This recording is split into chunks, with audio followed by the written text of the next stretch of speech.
selama dia masih punya iman, setitik iman, dia pasti bisa dikembalikan kan.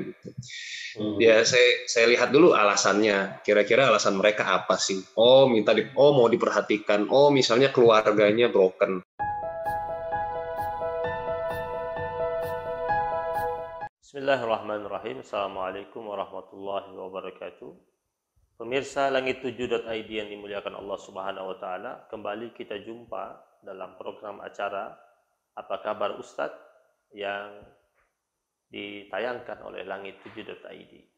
Program yang membahas dan mengkaji tentang para asatiz yang berada di Nusantara, dan untuk mengenalkan pemirsa lebih dekat lagi dan lebih akrab lagi dengan para ustadz dan apa keseharian mereka, kebiasaan mereka, hobi-hobi mereka, dan juga kita lebih mengenal tentang sepak terjang mereka selama berdakwah di negeri yang kita cintai ini.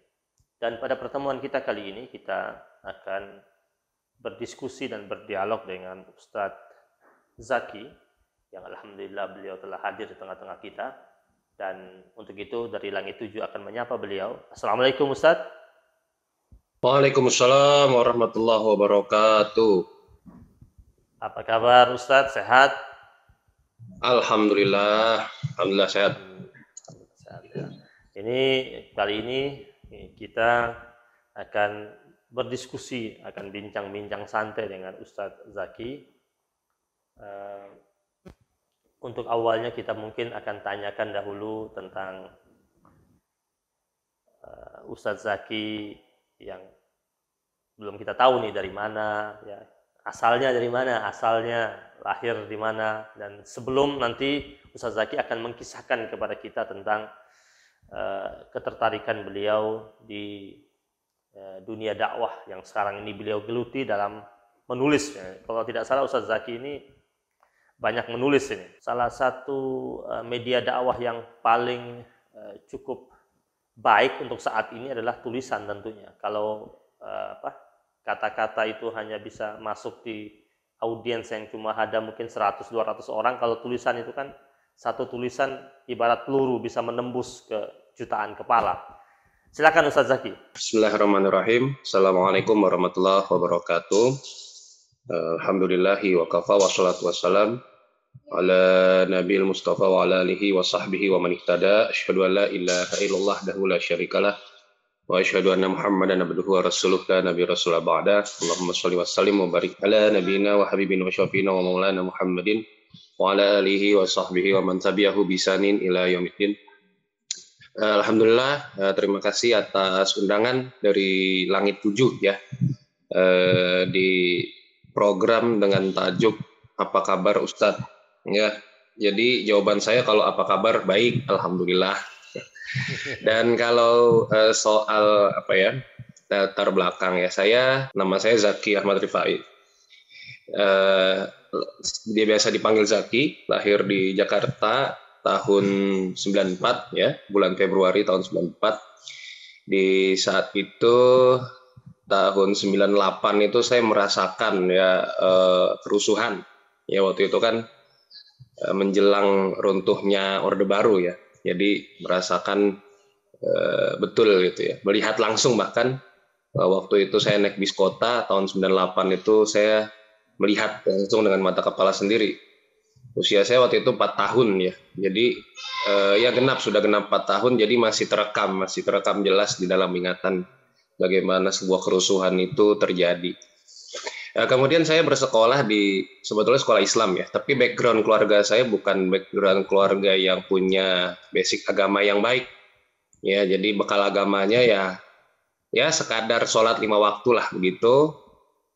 Dan juga meskipun bapak ibu saya cukup religius ya, maksudnya tetap menjalankan ibadah-ibadah sunnah seperti sholat malam.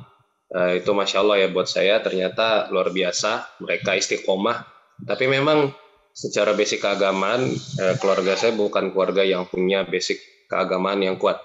Jadi saya sekolah dasar itu di sekolah Islam ya, sekolah Muhammadiyah lah di Bekasi.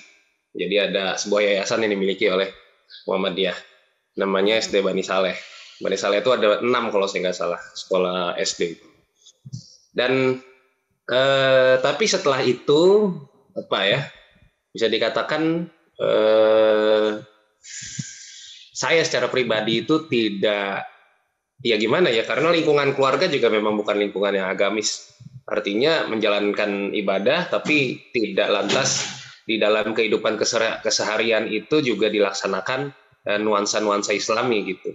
Ya, jadi ya dalam kehidupan saya lebih banyak mendengarkan musik daripada mendengarkan lantunan Al-Qur'an. Dan musik yang ada di keluarga saya itu sangat berwarna ya. Jadi ibu saya punya selera musik yang berbeda, bapak saya juga begitu, kakak saya juga begitu. Saya kan 3 bersaudara dan saya anak ketiga. Jadi saya lebih banyak terisi gitu loh. Kepala dan mungkin juga hati saya, jiwa saya juga lebih banyak terisi. Karena sebagai anak-anak ya, sebagai anak kecil di rumah yang paling kecil, jadi lebih banyak ya seperti gelas aja gitu. Jadi menerima semua yang masuk kayak gitu.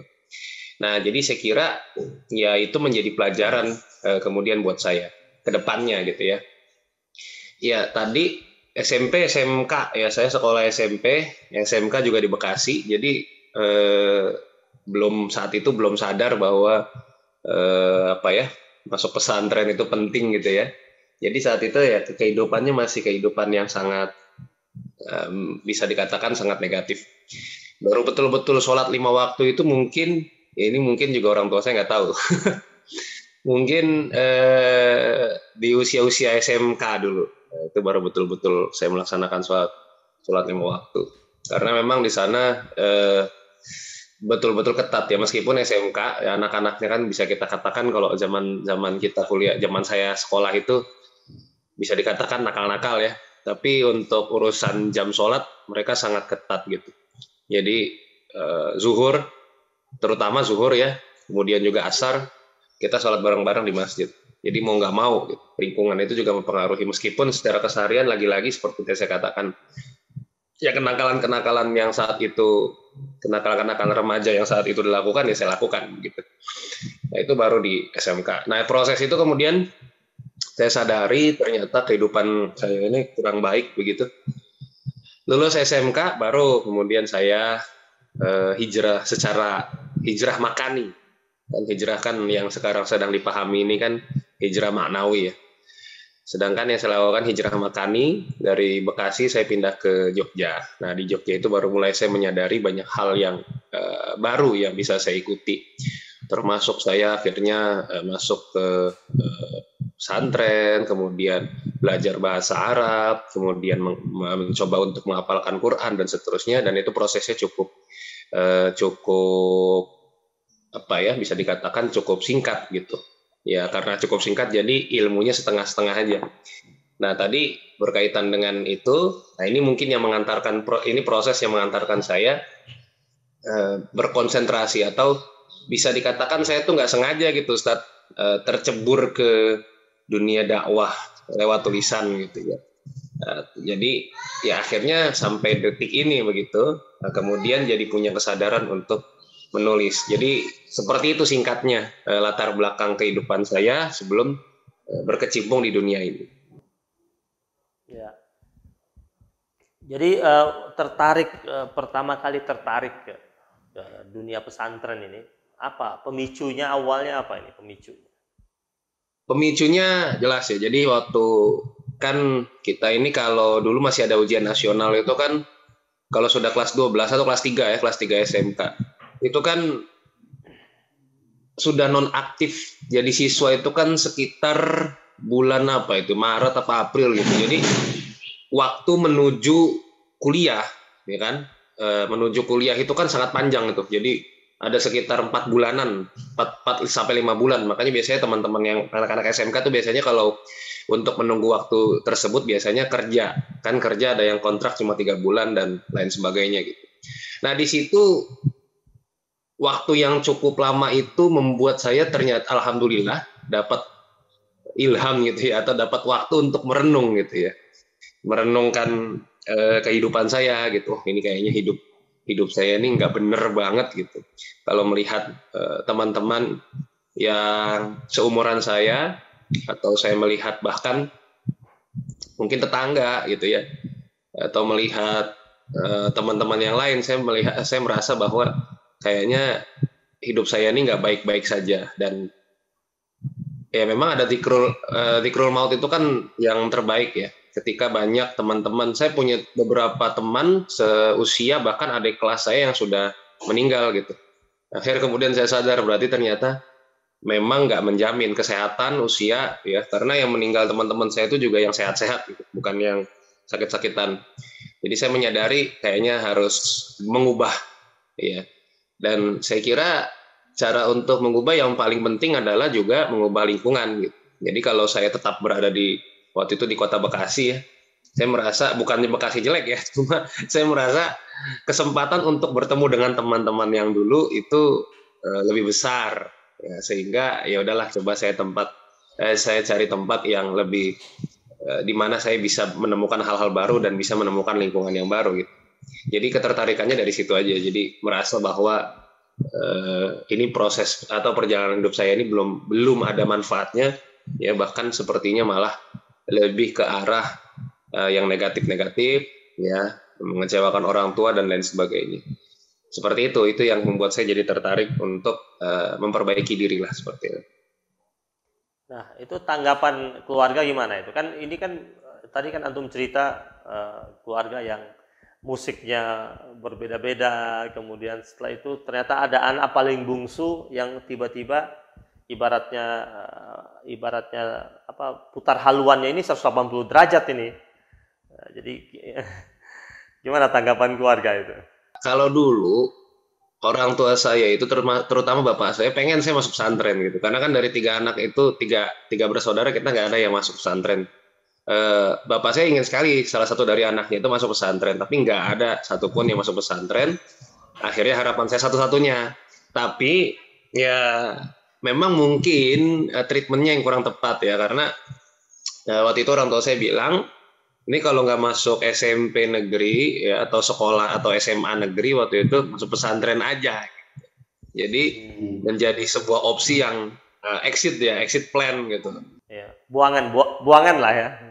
Buangan. Lagi-lagi juga ini kan stigma yang seolah-olah kalau nakal udah pesantren aja lah gitu, atau kalau bodoh pesantren aja kayak gitu. Jadi seolah-olah seperti itu, sehingga pikiran saya juga tentang pesantren itu begitu.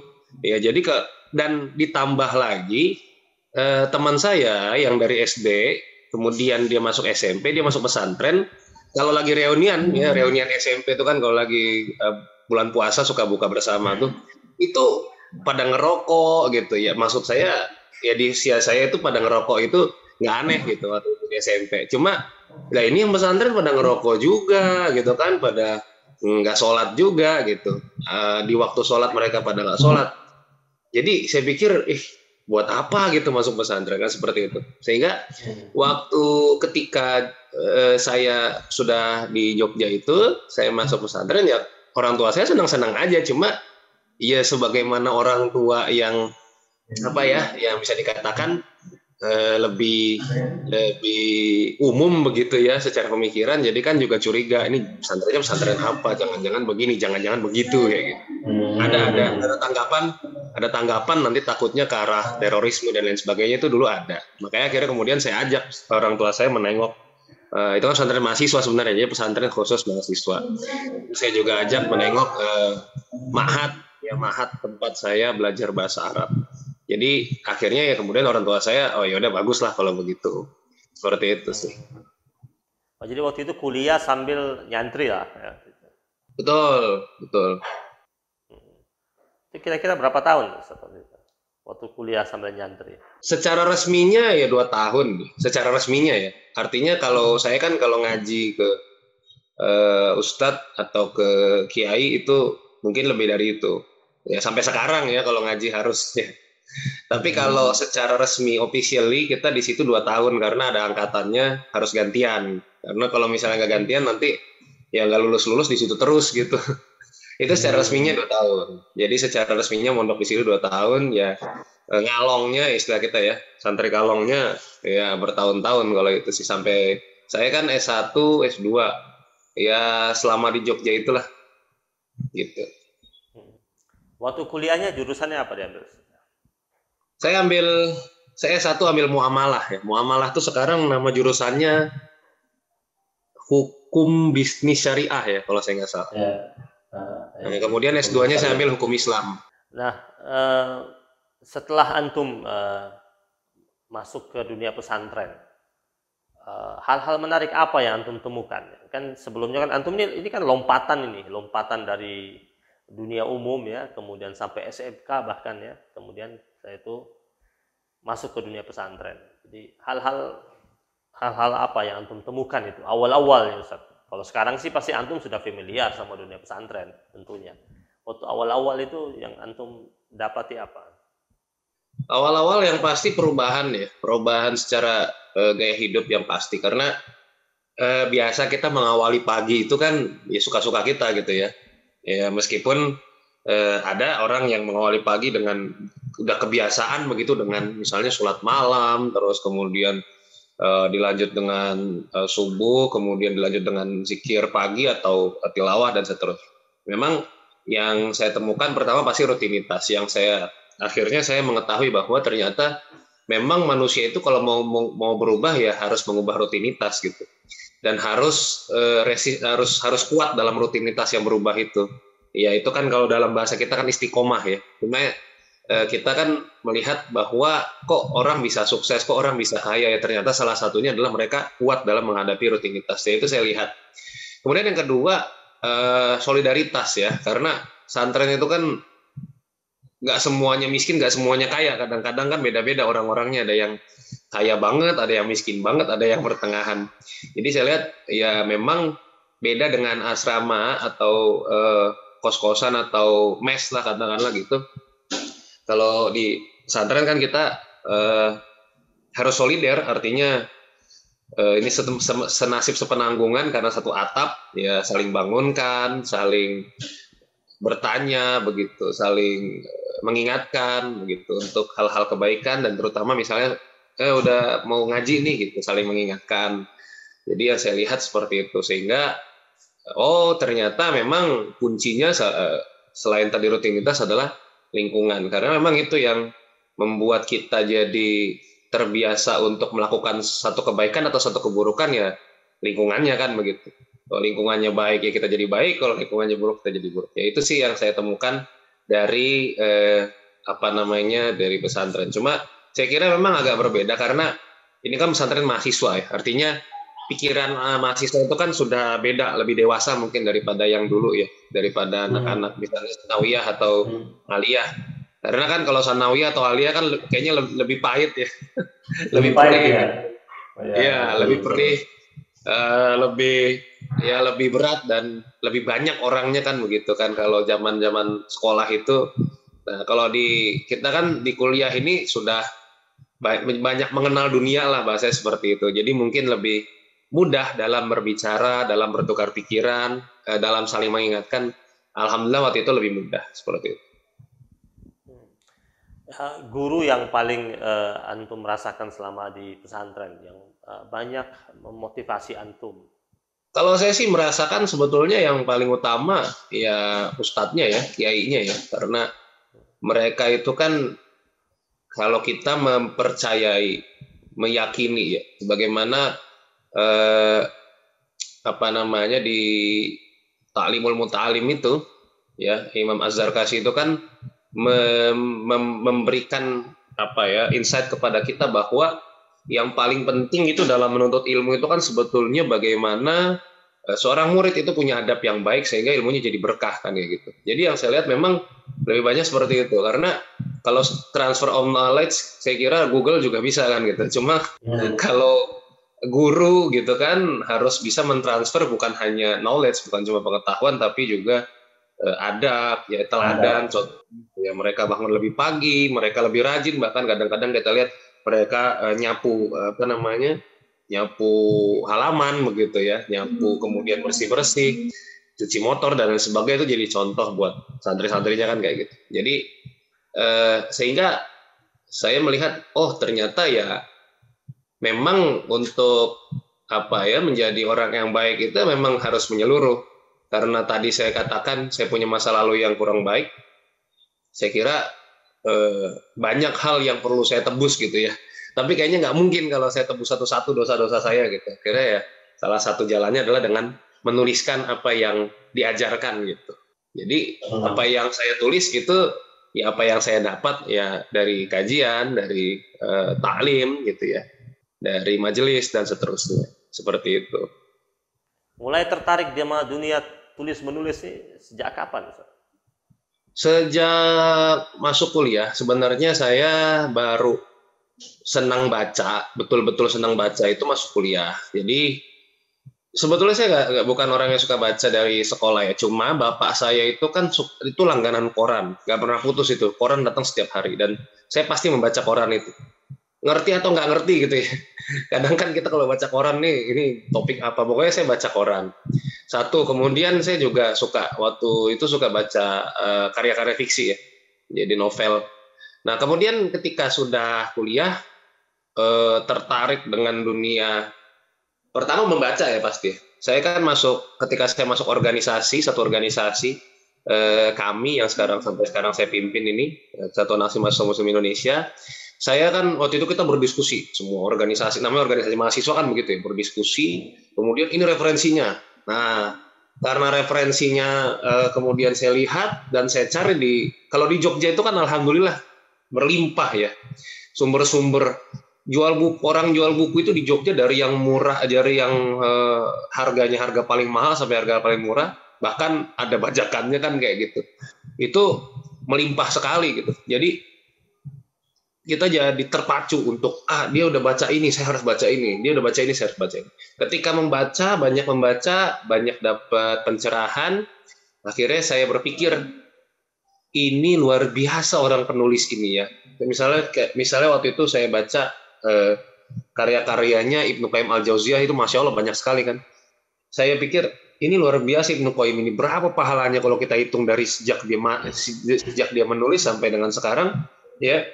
Ilmu bermanfaat yang dia ajarkan kepada kita semua itu luar biasa. Jadi ketika itu saya berpikir kalau memang saya ini orang yang di masa lalu saya bukan orang yang baik, saya kira untuk menebusnya juga nggak mungkin satu-satu nggak bisa. Maka kemudian saya pikir oke lah, coba deh apa yang saya dapatkan dari sumber-sumber yang valid, dari sumber-sumber terpercaya, coba saya tuliskan. Kemudian semoga ini bisa menjadi salah satu ajang penebusan dosa lah Pak saya seperti itu.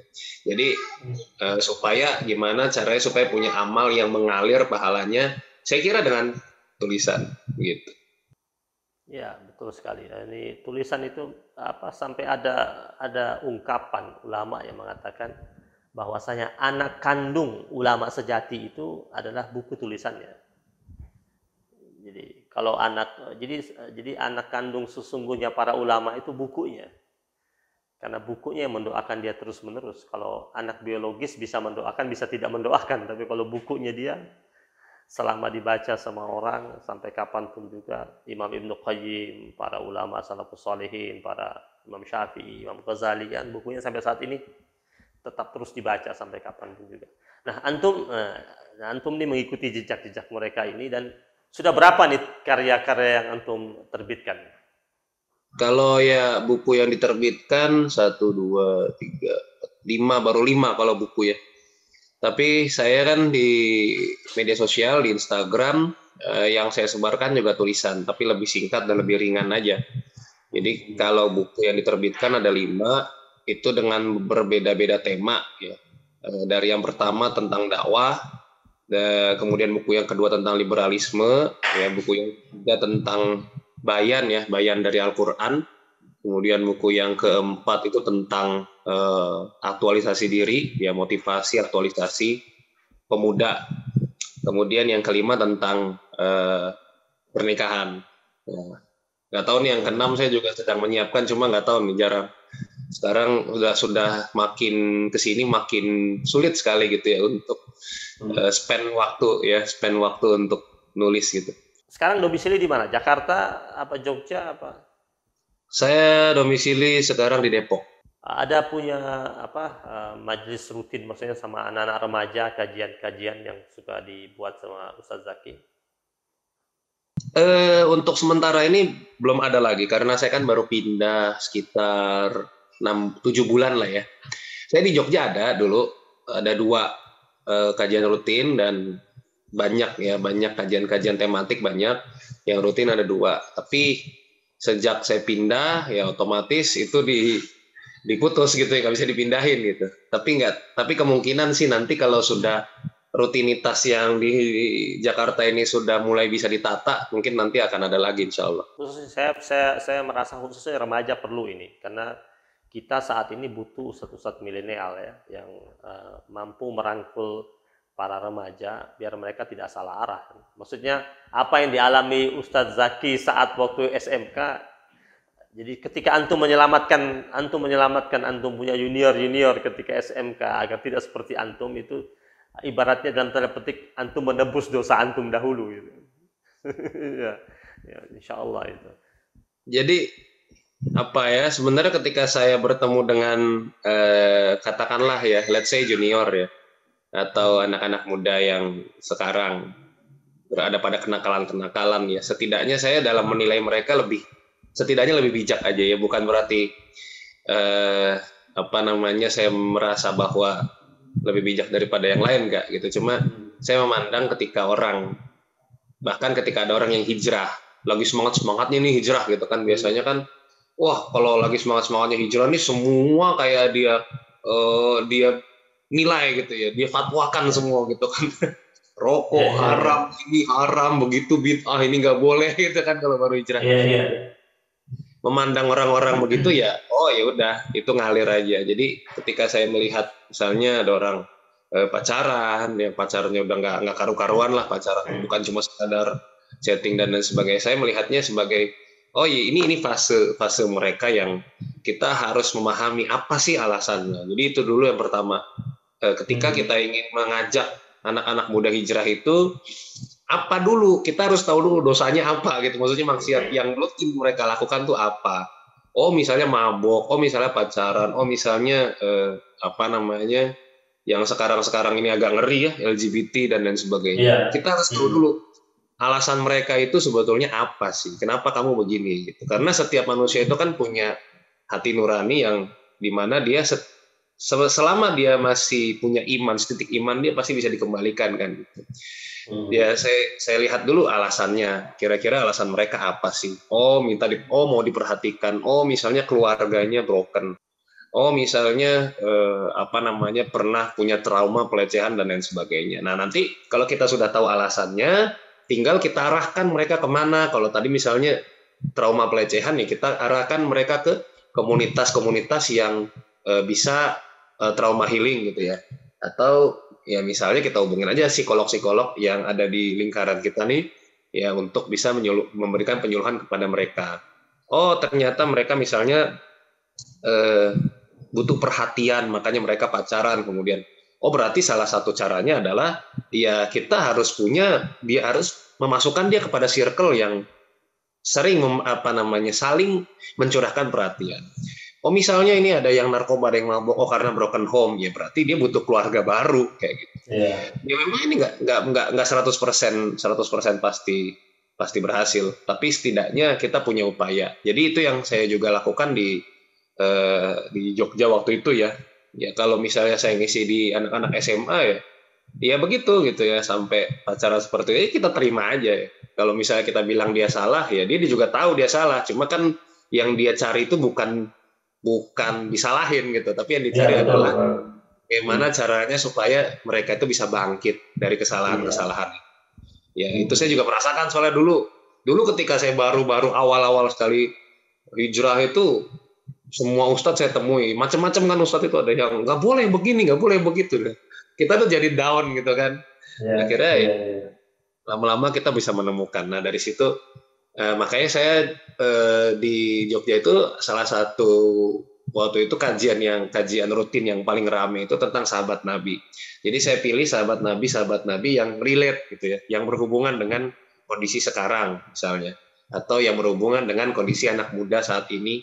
Jadi saya pilih setiap setiap penyampaian kita coba untuk bahasakan lebih nyambung dengan keadaan yang ada sekarang. Itu sih itu alhamdulillah waktu itu cukup antusias teman-teman saat itu. Terima kasih banyak. Kami ucapkan kepada Ustadz Zaki Ahmad Rifai, semoga sukses selalu dalam mengemban tugas dakwahnya, dan kami juga tetap menanti tulisan-tulisan berikutnya yang insya Allah bakal terbit, insya Allah.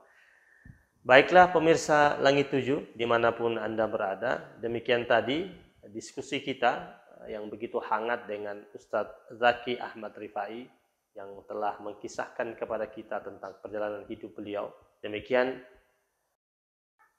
Langit 7 dengan program Apa Kabar Ustadz kali ini bersama Ustadz Zaki Ahmad Rifai, dan nantikan program Apa Kabar Ustadz dengan para ustadz-ustadz lainnya di langit7.id.